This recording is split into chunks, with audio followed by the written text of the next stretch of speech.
Bitte begrüßen Sie den dreifachen Grand Slam-Gewinner und die Weltnummer 1, Roger Federer.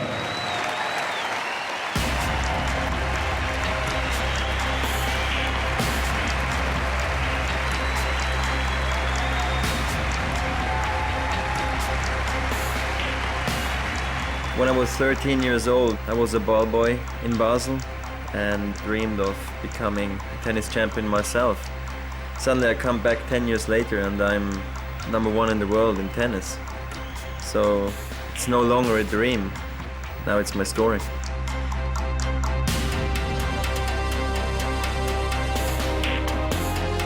Watching him play is like watching someone who's taken the sport to another level.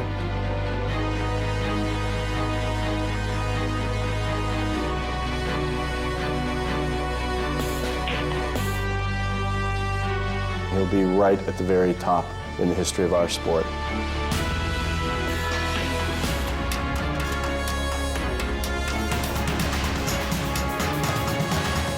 When you put him against almost any player that ever lived, he would be right there.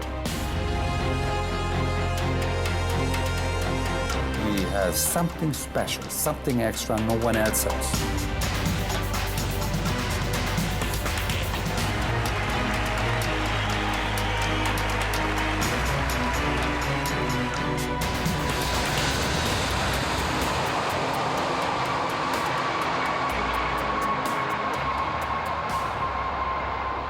October 2004. Basel is preparing for the arrival of the man who is making tennis history. Roger Federer is coming home.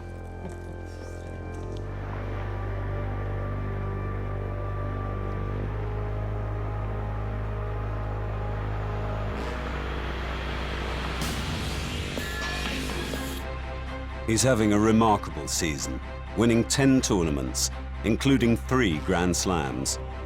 Federer knows he'll finish the year as world #1, but the pressure remains immense. He wants this season to be perfect. That will mean successfully defending his title at the Tennis Masters in Houston. But before that, Roger wants to realize another, far more personal dream: to win in front of his home crowd at the Davidoff Swiss indoors.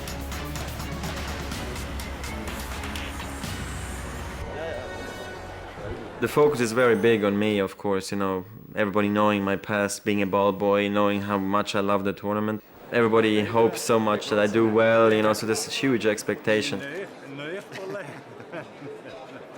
After 6 unsuccessful attempts at winning the tournament, this is his first as world #1. hat mein Leben verändert. He's changed my life. For 30 years, I've organized the tournament without a Swiss superstar. Now he's the world #1. All eyes are on Roger. Here, everyone knows him, but not just as Roger Federer superstar. Many have known him since his childhood, when his dream of becoming #1 was born. Roger was a very active child. First of all, he loved sport. Any kinds of sport. I think there were seldom moments that he was bored.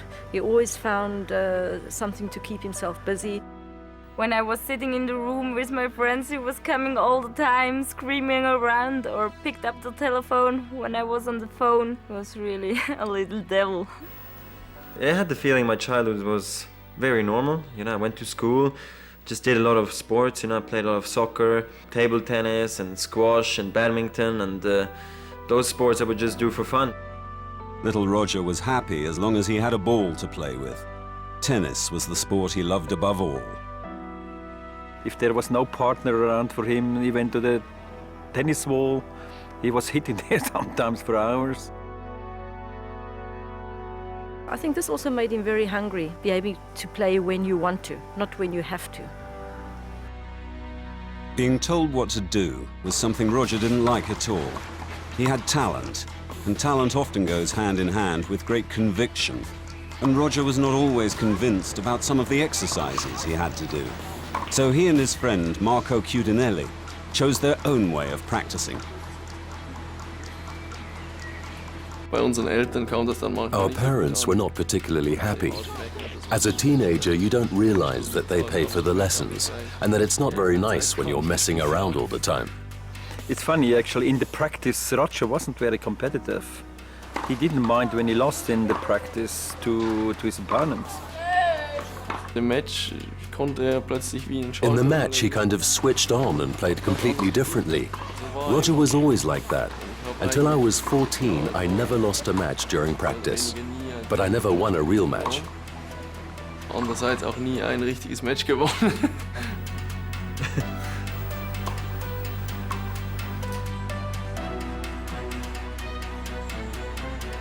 Practicing for the Swiss indoors, Marco is perhaps hoping to lose today.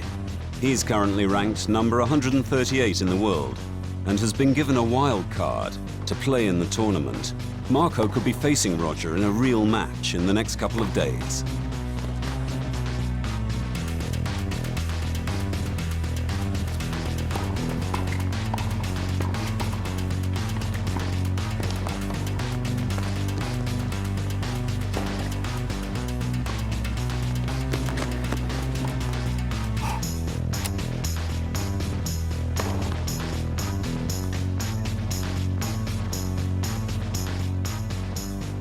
In Basel, Roger catches up with his old friends from Swiss tennis.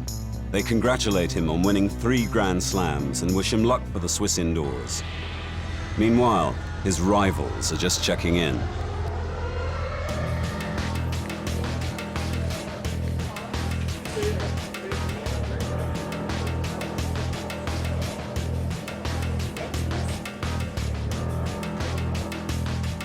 Apart from top 10 players like Nalbandian or Henman, Roger will have a close look at his Swiss colleagues. Most of them train in the Swiss Tennis Center, as Roger did when he was younger.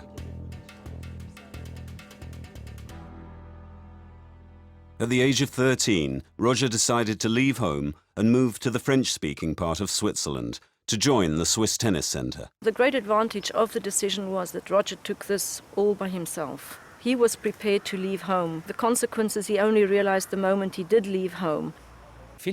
Roger was facing a completely new situation in Écublens. Suddenly, he found himself in the French-speaking part of Switzerland, and he was the youngest. My results were not working out in the beginning. I was very homesick, was on the phone a lot. I really had to fight through it and not to actually just say, look, I had enough of it, I'm going back to Basel. 10 years later, those problems are long forgotten. But there is someone who has remained by his side. Roger's longtime physical coach, Pierre Paganini. He was one of the first to take the young Roger under his wing.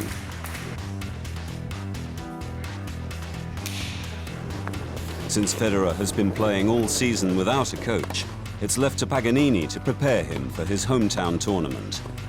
But the first in that seat was Peter Carter, the man who initiated this incredible career.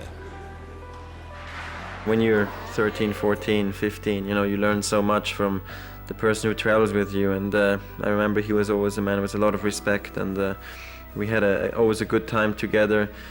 He was very down to earth, and I think I really learned a lot from him. When you're 14, 15, you create your own style. Yes, you can be taught to hit the ball early, you can be taught that you have to put the foot in front, but you cannot really be taught how to hold a racket. And the fact that he's holding a quite open forehand grip, in order for him then to use the wrist extremely, is something that came naturally to him. But some things did not come naturally, and there was one huge problem: Roger's temper. He had to do something about it. To help him, Roger was given a second coach, Peter Lundgren.